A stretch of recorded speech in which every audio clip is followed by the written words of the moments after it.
दारू को बुलाया, अपना रथ सजाया, ब्राह्मण को उस पर बैठा करके सीधे भीष्म जी की नगरी के लिए निकल पड़े। इधर पीछे पीछे जब दाऊद जी को पता चला तो दाऊद जी अपनी सेना लेकर के पहुंचे। भगवान श्री कृष्ण जब भीष्म की नगरी में पहुंचे और भीष्म ने निमंत्रण नहीं किया था भगवान को, लेकिन वो बड़ा ज्ञानवान और बुद्धिमान था, उसको पता था कि द्वारिका वासी आएंगे जरूर। उसने बहुत ही सुंदर ठहरने की व्यवस्था बलराम और कृष्ण के लिए किया था। रुक्मिणी जी ने बताया था कि मैं देव माता की पूजा के लिए जग जननी भवानी की पूजा के लिए मंदिर आऊंगी। मंदिर से निकलने के समय आप मुझे हरण कर लीजिएगा। मैंने ये जीवन आपके लिए हार दिया है और यदि आप न आए तो मैं अग्नि में प्रवेश कर जाऊंगी। भगवान वहां पहुंच गए। इसी समय सुबह जो हल्दी अक्षत हो रहा था वो कार्यक्रम हो रहा था, शाम को लगन थी। शिशुपाल, जरासंध वगैरह सभी राजा वहां आए हुए थे। शाम के वक्त रुक्मिणी जी मां भगवती की पूजा के लिए, आद्या देवी की पूजा के लिए, जगत जननी की पूजा के लिए उनके मंदिर में अपने सखियों के साथ हजारों सैनिकों की देख रेख में निकली। माता का पूजन किया। पूजन करने के बाद लगीली चितवन के साथ जब वो वापस आ रही थी तो उनको उनकी सुंदरता और उनको देखकर कितने गंधर्व अपने आकाशचारी रथ से गिर पड़े। कई राजा जो उनको वहां देखने के लिए गए थे वो उनके रूप लावण्य को देखकर बेहोश हो गए। वो हिरनी की तरह से चंचल आंखों से भगवान को चारों तरफ निहारते हुए कि कहां है माखन चोर, मेरा चित चोर कहां है। जब निकली कहीं भगवान उनको दिखाई नहीं पड़े तो उन्हें लगा कि लगता है मुझे मेरा मनोरथ व्यर्थ चला जाएगा। इसी समय जैसे शेर अपने भाग को देखते देखते उठा लेता है, भगवान किनारे से आए। रुक्मिणी ने अपना हाथ उन्हें थमाया, भगवान ने उनको गोद में उठाया, लेकर अपने रथ पर बैठ गए और रथ को द्वारिका की तरफ चला दिया। उसका भाई रुक्मी, इसने प्रतिज्ञा किया था कि अगर कृष्ण से मैं अपनी बहन को छुड़ाऊंगा नहीं तो लौट कर नहीं जाऊंगा, युद्ध के लिए आया। भगवान ने उसकी सारी सेना को समाप्त कर दिया। दाऊद जी ने बाकी जरासंध सहित सबकी सेना को समाप्त किया। इसी समय एकलव्य, जिसको द्रोणाचार्य जी ने मंत्र दिया था, धनुर्धर हुआ था, वह भी युद्ध में आया था, जिसको वीर गति बलराम जी के हाथ प्राप्त हुई। वो जरासंध का सेनापति था।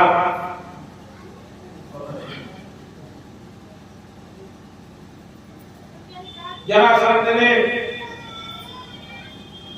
शिशुपाल को समझाया, शिशुपाल ये तो होता रहता है, तुम्हारे और बहुत सी रानियां हैं। शिशुपाल ने कहा कि जिस तरह से ये श्री कृष्ण मेरे भाग को चुरा कर ले गया है, जब तक मैं इससे बदला नहीं ले लूंगा शांत नहीं रहूंगा। शिशुपाल भगवान श्री कृष्ण के बुआ का पुत्र था। कथा आती है कि जब वो पैदा हुआ था तो उसके 3 हाथ थे। पंडितों ने बताया था कि जिसके गोद में जाने से इसका एक हाथ गिर जाएगा, समझ लेना उसी के हाथ से मृत्यु होगी। भगवान श्री कृष्ण अपनी बुआ के घर गए हुए थे। बुआ सबके गोद में अपने बेटे को देती थी। जैसे ही कृष्ण जी के गोद में दिया, उसका हाथ खत्म हो गया। उनकी बुआ ने प्रार्थना किया, हे श्री कृष्ण, मेरे बेटे को क्षमा कर देना, अभय दे दो। उन्होंने कहा, बुआ जी, यह मेरे बस का नहीं है। हर जीव अपने कर्म की गति के अनुसार शुभ और अशुभ फल पाता है। हाँ, तुम्हारे कहने से इतना मैं कहता हूँ कि इसके 100 गाली को, 100 गलतियों को मैं क्षमा करूंगा, लेकिन जैसे 100 के ऊपर ये पार करेगा, इसका जीवन नहीं रहेगा। भगवान श्री कृष्ण रुक्मिणी जी को ले आए अपने यहाँ, और राक्षस विवाह की 8 पद्धतियां हैं। यद्यपि रुक्मिणी जी ने स्वयं ही भगवान के साथ वर्णन किया था, लेकिन इस तरह की शादी को राक्षस विवाह कहते हैं। इस तरह से उनका विवाह संपन्न हुआ। भगवान के और भी कई विवाह हुए। उनकी 108 प्रमुख रानियां थी। 16,000 रानियों को उन्होंने भौमासुर से मुक्त कराया था। उनके साथ भी उन रानियों ने कहा, राजकुमारियों ने कि प्रभु आपको छोड़कर हम लोगों को कौन ग्रहण करेगा। उन्हें भी भगवान ने अपनी रानियां बना दी।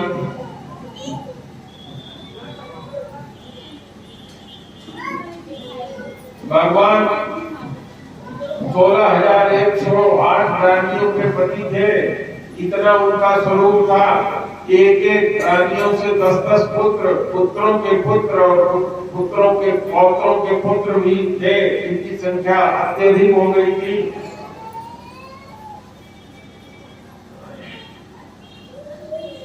भगवान के पुत्र थे प्रद्युम्न। प्रद्युम्न जी वही थे जिनको कामदेव थे, जिनको भगवान शंकर ने जला दिया था और वरदान दिया था कि द्वापर के अंत में जब श्री कृष्ण जी अवतार लेंगे तो उनके पुत्र के रूप में तो पैदा होंगे। इनको संबरासुर पैदा होते ही उठा ले गया था, क्योंकि संबरासुर को यह ज्ञान था कि भगवान कृष्ण के पुत्र के हाथ से ही तेरी मृत्यु होगी। छठी के दिन वो उठा ले गया। रुक्मिणी जी बहुत परेशान हुई। भगवान सब जानते थे, बहुत खोजा, दिखाने के लिए सब किया, लेकिन वो तो जानते थे कि जब समय होगा तो ये आ जाएगा। संबरासुर ने ले जाकर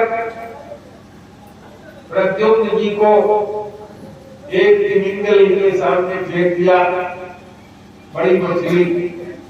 उस मछली ने, अच्छी जात की मछली थी, उसने बालक को जैसे ही अंदर ग्रहण किया, वो पकड़ ली गई। संबरासुर के सेवकों ने ही उसको पकड़ करके संबरासुर के रसोई में भोजन के लिए पहुंचाया। जैसे ही उसकी दासी, जिसका नाम मायावती था, जो रति थी, रति ने मायावती का नाम धारण करके वहां जानती थी कि यही मेरे देव मिलेंगे। जैसे मछली को चीरा गया, उसके अंदर से जीवित बालक निकला। जाको राखे साइया, मार सके न कोई, बाल न बैरी कर सके जो जग बैरी हो। प्रेम से बोले श्री कृष्ण चंद्र भगवान की जय। धीरे धीरे उस बालक की सेवा करने लगी। बालक बहुत कम समय में ही बड़ा हो गया। जब 16 साल के वो हुए तो मायावती उसके साथ प्रेम भाव दिखाने लगी। प्रद्युम्न जी ने कहा कि तुम तो मेरी माँ हो। उन्होंने कहा, मायावती ने कहा कि नहीं, तुम अपने को देखो, तुम कामदेव हो, भगवान विष्णु के स्वरूप हो। तुमको भगवान ने अपने त्रिनेत्र से जला दिया था। जब उन्होंने अपने स्वरूप का ध्यान किया तो उनकी सारी शक्तियां उन्हें वापस आ गई और एक दिन संबरासुर को मारकर अपनी पत्नी रति के साथ भगवान श्री कृष्ण के महल में वो उपस्थित हुए।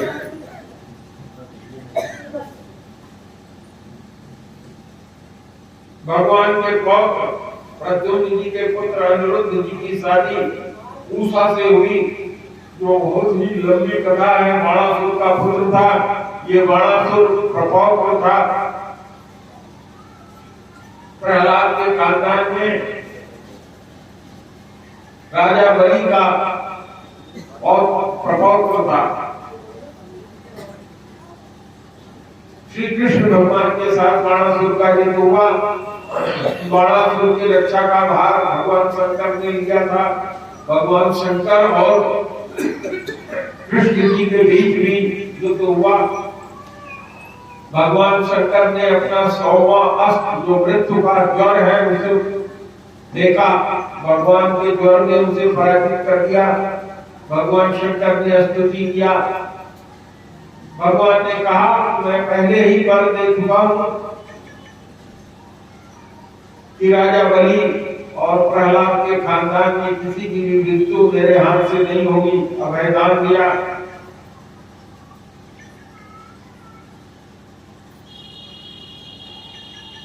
इसी बीच भगवान श्री कृष्ण एक दिन अपने पुत्र पौत्रों, भगवान श्री कृष्ण के पुत्र पौत्र वन में गए हुए थे। एक विचित्र जीव को देखा, बहुत बड़े।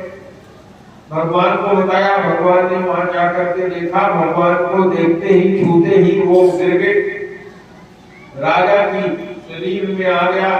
वो राजा वृद्ध थे। उन्होंने बताया कि कैसे ब्राह्मणों को दान देने में उनसे गलती हुई थी। उन्होंने बताया कि मैं लाखों गाय प्रतिदिन सींग में स्वर्ण मढ़वा करके दान देता था। एक दिन एक अप्रतिग्रही ब्राह्मण की गाय छुड़ाकर मेरे यहाँ आ गई, जिसको मैंने किसी अन्य ब्राह्मण को दान में दे दिया। उसी समय दान न लेने वाला, अप्रतिग्रही का मतलब जो किसी से कुछ न लेता हो, दान न लेता हो, वो ब्राह्मण उपस्थित हुआ। उसने कहा, हे राजन, ये मेरी गाय है। राजा ने गर्दन हिलाई, ठीक ठीक। जिसको दान दिए तो उसने कहा कि अब मुझे दान दे चुके हो, ये मेरा है। राजा ने गर्दन हिलाई, ठीक ठीक। उसके कुछ समझ में नहीं आ रहा था। राजा ने कई बार समझाया, जिसने दान दिया था उससे कि एक गाय ये वापस कर दो। उसने कहा, मैं दान ले चुका हूं, मैं वापस नहीं करूंगा। उस अप्रतिग्रही ब्राह्मण से राजा वीर ने कहा, तुम इस गाय के बदले करोड़ों गाय ले लो। उसने कहा, मैं किसी का दान ग्रहण नहीं करता, मैं गाय नहीं लूंगा, लेकिन तुम में निर्णय लेने की शक्ति नहीं है। गिरगिट की तरह से तू गर्दन सबके में हाँ हाँ करता है, गाय को गिरगिट हो जाता। इस तरह से उन्होंने अपनी कथा सुनाई। एक दिन भगवान श्री कृष्ण पांडवों के राजसूय यज्ञ में बैठे हुए थे। वहां ये वेदव्यास जी थे, सभी लोग थे। ये हुआ कि किसकी पूजा किया जाए। उसी समय नारद जी आए। नारद जी को इशारा करके भगवान श्री कृष्ण ने बताया भी, ये न खोलो कि मैं भगवान हूं। लेकिन नारद जी ने कहा, नहीं, मैं तो इसीलिए यहाँ आया ही हूँ। उन्होंने युधिष्ठिर से कहा कि यहाँ तो साक्षात परात्पर ब्रह्म भगवान श्री कृष्ण उपस्थित है, इनके रहते और किसी की पूजा कैसे हो सकती है। भगवान श्री कृष्ण की अग्र पूजा हुई। इसको देखकर शिशुपाल बहुत नाराज हुआ। शिशुपाल ने गालियां देनी शुरू की। भगवान ने गिरना शुरू किया और शिशुपाल से कहा, शिशुपाल 91, 97, 98, 99, 100, अब भी चुप हो जाओ। शिशुपाल ने कहा, तेरी ऐसी की तैसी, हमारे टुकड़े पर पड़ने वाले ग्वाले, तुम्हारा दिमाग खराब हो गया है। बस भगवान ने याद किया अपने चक्र सुदर्शन को। शिशुपाल का धड़ अलग हो गया। शिशुपाल के शरीर से जो तेज निकला वो भगवान में ही आकर के समाहित हो गया। साहिब जो मुक्ति भगवान ने दिया। इसी तरह से भगवान ने दंत वक्र और विदुरथ का भी उद्धार किया, बलबल का उद्धार किया। एक दिन सुदामा जी की पत्नी ने कहा कि तुम कहते हो कभी कभी कि तुम्हारा मित्र श्री कृष्ण है। सुदामा जी बहुत ही ज्ञान के शुद्ध विचार अपरिग्रहित भगवान के महान भक्त थे। उनको प्रेरित किया उनकी पत्नी सुशीला ने कि भगवान के यहाँ जाओ। भगवान के यहाँ बहुत कठिनाइयां उठा करके वो पहुंचे। सुशीला ने उनको 3 मुट्ठी चूड़ा चावल किसी अलग अलग घर से मांग करके ले आई थी, दिया था। बांधने के लिए जो कपड़ा था वो काफी अच्छा नहीं था। उसको ले करके थकते थकते भगवान के द्वारिका में पहुंचे। नरोत्तम कवि लिखते हैं, शीस बगान जगातन में प्रभु जाने को आई बस सके ही ग्रामा। अपूछत दीन दयाल तो धाम बतावत आपन नाम सुदामा। भगवान के द्वारपाल ने जाकर के कहा कि हे प्रभु, धोती फटी सी लटी दुपटी रूपाय उपान है कि नहीं सामा। अद्वार खड़े तुझ दुर्बल एक बतावत आपन नाम सुदामा। बोलो द्वारपाल सुदामा नाम पाड़े सुनी छाड़े राज काजे ऐसे जी की गति जाने को। द्वारिका के नाथ हाथ द्वारिका के नाथ जैसे भगवान पहुंचे अपने हाथों से उनके पैरों को छू लिया। हाय महादुख पाए सखा तुम आई तैन की तैन कोए। देखी सुदामा की दीन दशा करुणा करके करुणा निधि रोए। ओ पानी पर आप तो हाथ छुए नहीं नैनन के जल 100 पग धोए। ऐसे दीन दयाल भगवान सुदामा जी ने कहा। भगवान श्री कृष्ण ने सुदामा जी को याद दिलाते हुए कहा, आगे चला गुरु मात दिए ते चार हमें तुम नहीं दीन हो। चोरी के वाणी में हो जो प्रवीण हो। ये कहते हुए देखा, कहा कि मेरी भाभी ने जरूर मेरे लिए कुछ उपहार दिया होगा। सुदामा जी छिपाए हुए थे। जबरदस्ती भगवान ने छीन लिया, उसमें से एक मुट्ठा उठा करके खाया। रुक्मिणी जी ने दौड़ करके पकड़ लिया। कहा बस प्रभु आप खाएंगे, आपका स्वास्थ्य बिगड़ जाएगा। बहुत दे दिया आपने। भगवान श्री कृष्ण ने अपना पीतांबर पहनाया सुदामा जी को। दूसरे दिन जब जाने की बारी हुई, सुदामा ने कहा मैं भगवान का भक्त हूँ। ये श्री कृष्ण तो साक्षात परब्रह्म है, भगवान है। मैं इससे कुछ मांगूंगा नहीं, कहूंगा नहीं। भगवान ने पूछा तो गृहस्थी का हाल, लेकिन उन्होंने भी कुछ दिया नहीं। भगवान ने जो पीतांबर पहनाया था, सुदामा से कहा मेरी भाभी बड़ी परेशान हो रही होगी, भैया तुम आज चले जाओ। सुदामा जी जाने को तैयार हुए। उनसे कहा सुदामा इधर सुनो, जो फटी धोती पहन के आए हो वही पहन के जाओ, ये पीतांबर यही छोड़ दो। भगवान ने कहा कि इसको लौकिक दृष्टि से मैं क्या दूं? अगर ये बाहर पीतांबर पहन के जाएगा, सारे लोग उपेक्षा करेंगे कि देखो भगवान के पास से पीतांबर पहन के आ रहा है, न इसके आगे गाड़ी है न पीछे गाड़ी है। कहाँ क्या दिया है श्री कृष्ण ने?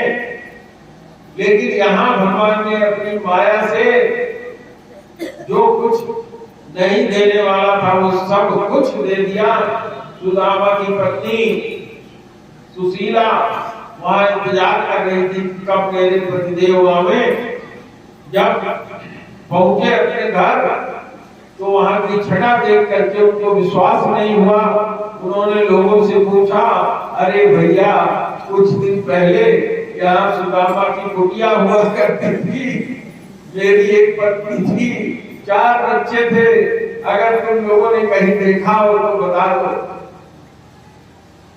दूर से उनकी पत्नी ऊपर से महल से देख रही थी, दौड़ के आगे पैरों में गिर पड़ी, कहीं हे परिवार ये सब भगवान की कृपा से है।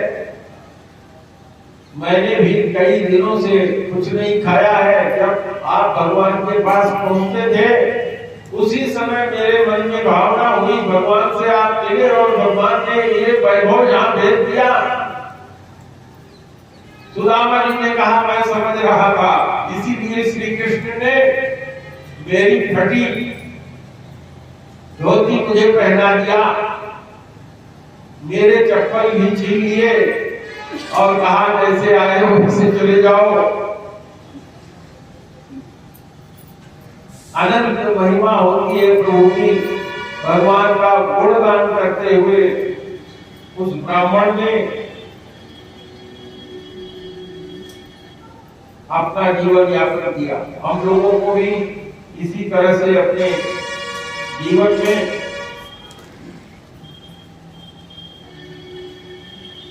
भगवत भजन में अपना जीवन बिताना चाहिए।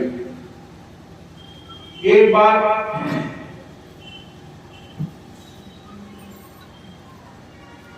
भगवान जी के पिता वसुदेव जी में कुछ इच्छा उत्पन्न हुई। नारद जी आए थे, नारद जी से उन्होंने कहा कि हे प्रभु,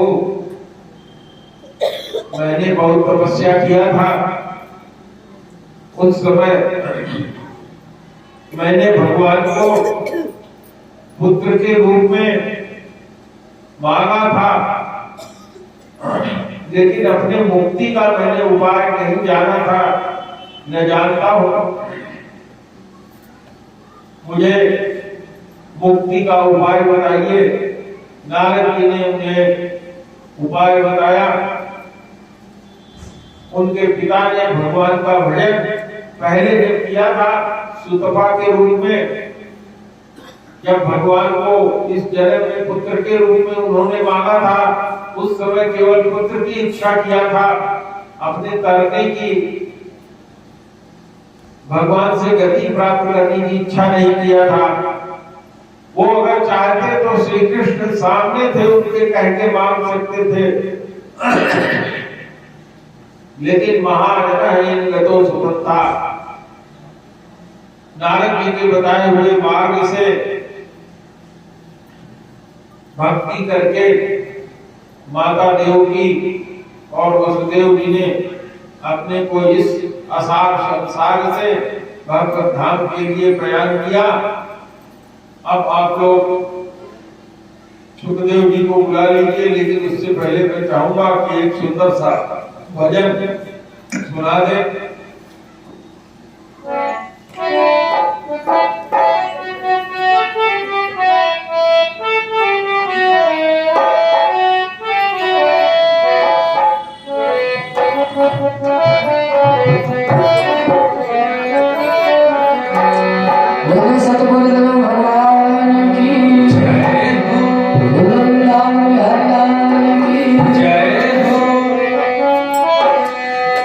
बरस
कथा सुनते सुनते परीक्षित जी तन्मय हो गए थे, ब्रह्ममय हो गए, बैठे बैठे कथा सुनते सुनते। इसी समय तक्षक पहुंचा। तक्षक के जाने की वहां कोई आवश्यकता रह नहीं गई थी। परीक्षित जी को छू करके तक्षक ने भी अपनी गति प्राप्त कर ली।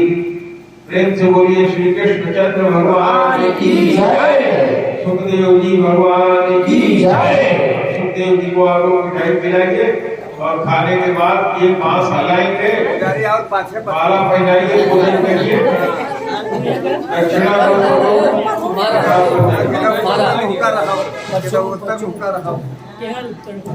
घुमा के उनका भी रिकॉर्ड करो। चलो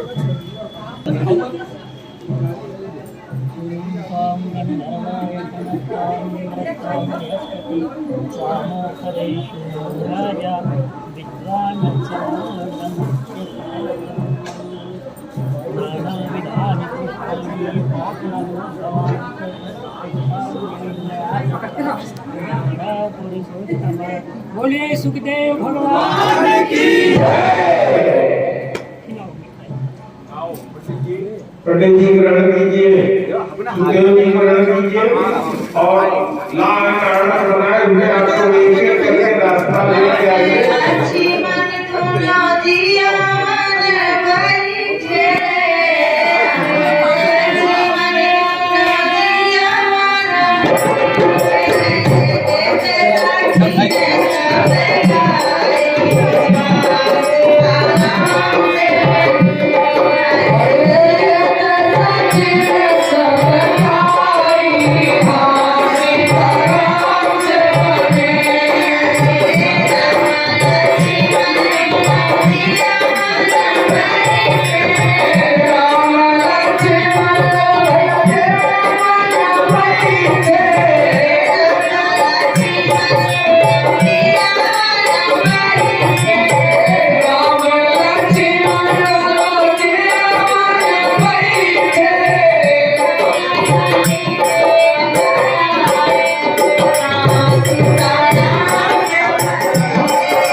आओ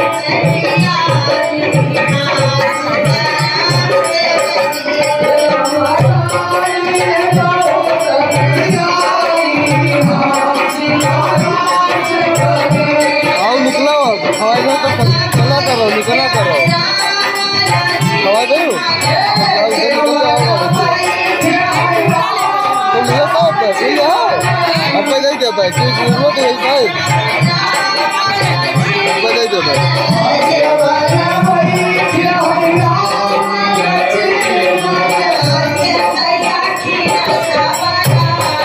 इधर से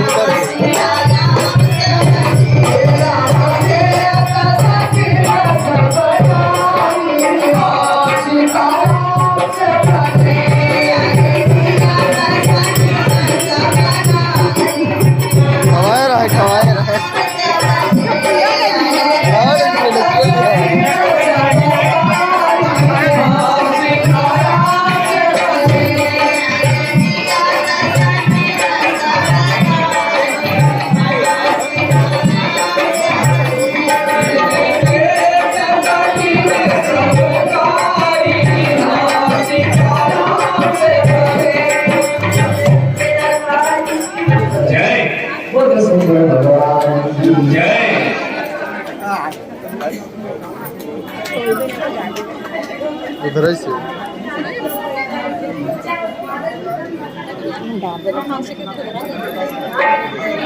पैसा दी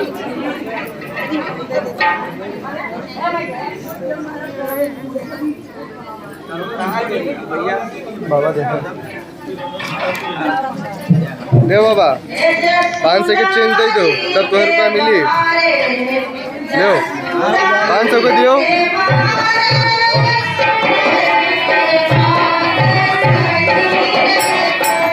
या 500 ही कर रख ले अपने पास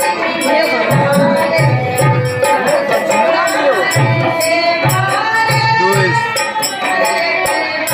3 4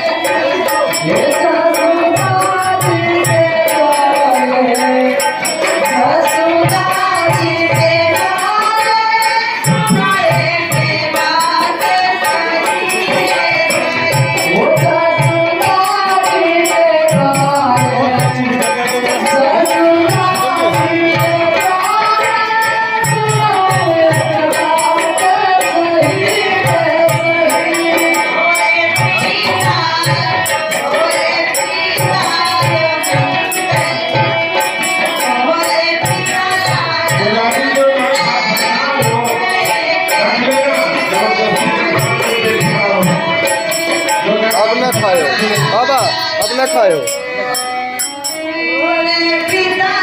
अब रहा इधर ना खवाए ना खवाए बीमार हुई यहाँ के सारे कार्यक्रम सब में इन्होंने योगदान करके बहुत ही सुंदर ढंग से सजावट और सारा कार्यक्रम संपन्न कराया। तो आप लोग ताली बजाइए स्वागत के लिए मनोबल बढ़ाइए और हमारी तरफ से आशीर्वाद है कि भगवान ने इनको इतना ही खर्च किया और करोड़ों गुना यश वैभव मिले। अब मैं बुलाना चाहता हूँ श्री रामपाल सिंह।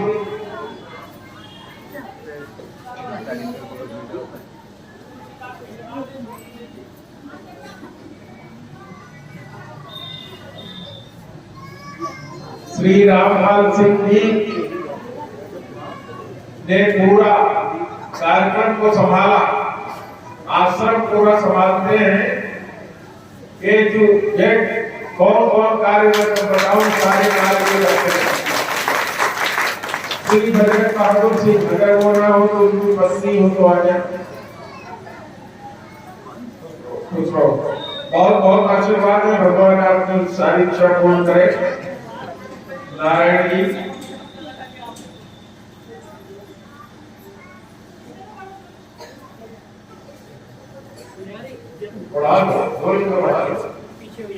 ये तो परंपरा पाने का स्थान है, यहाँ बुलाओ। यहाँ स्त्री पुरुष का कोई भेद नहीं। चलो ताली बजाओ।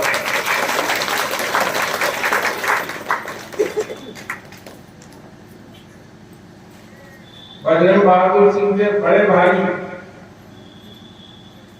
प्रमोद विक्रम सिंह, क्या उनकी पत्नी हो,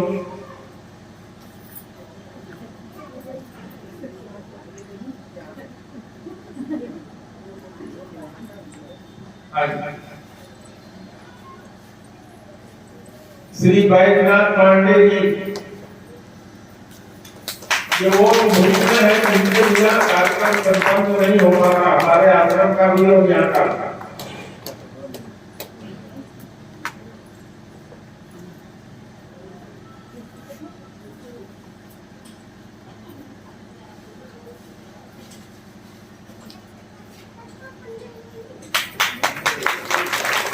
श्री कुंदन सिंह, बहुत बहुत आशीर्वाद, भगवान आपको यश, सौभाग्य, समृद्धि सब कुछ प्रदान करे। आपको कार्य है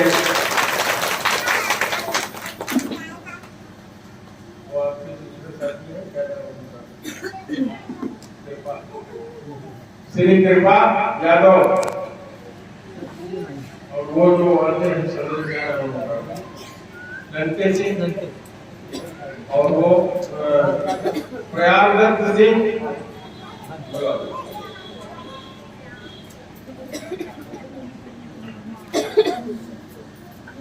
इन निस्वार्थ भाव से आश्रम की सेवा करते हैं।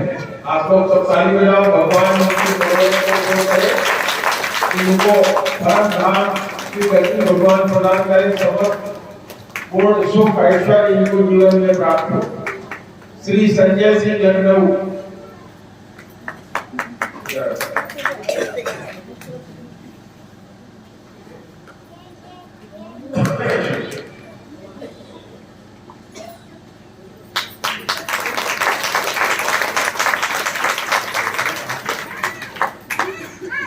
यहाँ सबको भोजन कराने वाले श्री सुकुल जी महाराज।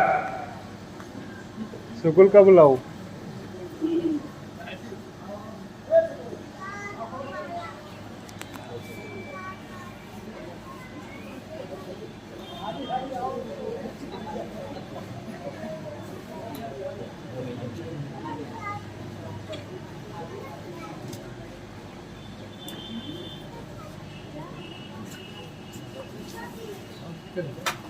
श्री विनोद मिश्रा जी,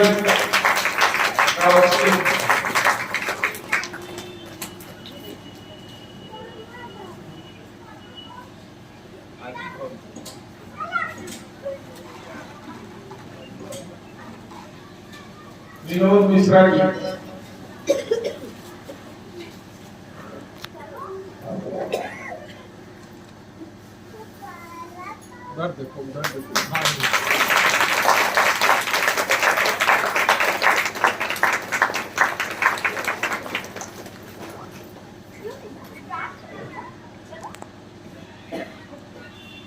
आप सभी शिष्य जिनको मैं यहाँ नहीं बुलाया हूँ, सब लोग आशीर्वाद के और स्वागत के पात्र हैं।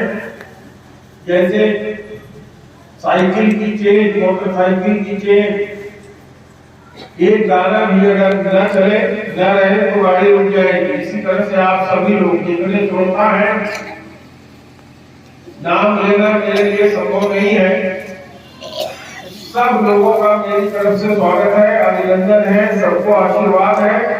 और मेरा आप लोगों से अनुरोध है कि आप लोग सब हमारे शिष्य हैं या जो शिष्य नहीं है, उनसे भी मेरा सबको आशीर्वाद है। सब लोग प्रसन्न रहे, फूले फले लगाएं, संसार का सुख और परमार्थ का सुख दोनों आप लोगों को प्राप्त हो। इसी के साथ आज की कथा और अपने वाणी को मैं विराम देता हूँ। आज की कथा समाप्त हो रही है, लेकिन भगवान की कथा निरंतर चलेगी। और मैं आपको ये भी बताना चाहता हूँ कि यहाँ यहीं पर मैं कथा का प्रयास करूंगा कि रोज 3 बजे से जैसे पहले कोई चीजें समय में होती थी उस तरह की कथा हो। प्रेम से बोलिए भगवान।